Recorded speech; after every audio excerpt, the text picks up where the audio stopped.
Hey everyone! Today I'm going to teach you how to create multiple camera angles using one camera in OBS Studio. Without any further ado, let's get started. Open your OBS app. In the bottom left, click the plus icon, then select Video Capture Device. Enter a name, for example type Camera Full, then click OK. In the device drop-down at the top, choose your webcam, then click OK. Now resize it by dragging the corners to make it camera full. This gives you your main wide-angle shot that captures your entire setup. Next, in the bottom left, click the plus icon, then select Video Capture Device. Rename it to Camera Close-Up, click Add Existing, then select the camera you added earlier and click OK. Resize it by dragging the corners to make it a camera close-up, or you can crop it by holding the Alt button on your keyboard and dragging it inward to make the camera closer. Then position it wherever you want.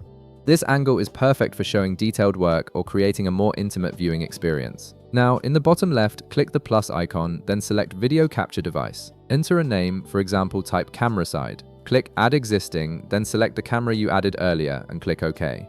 Resize it by dragging the corners to make it a camera side angle. Then position it wherever you want. This side angle adds variety to your stream or recording and makes your content more dynamic. Finally, in the bottom left, navigate to Sources and click the eye icon beside your video capture device in case you don't need it. This allows you to toggle between different camera angles during your stream or recording without having to delete and recreate them each time. You can switch between your full shot, close-up, and side angle whenever you need to emphasize different parts of your content. And there you have it. You've successfully created multiple camera angles from a single camera in OBS Studio, giving your content a professional multicam setup without needing extra equipment. If this video helped you out, be sure to leave a like, subscribe, and I'll see you in the next one.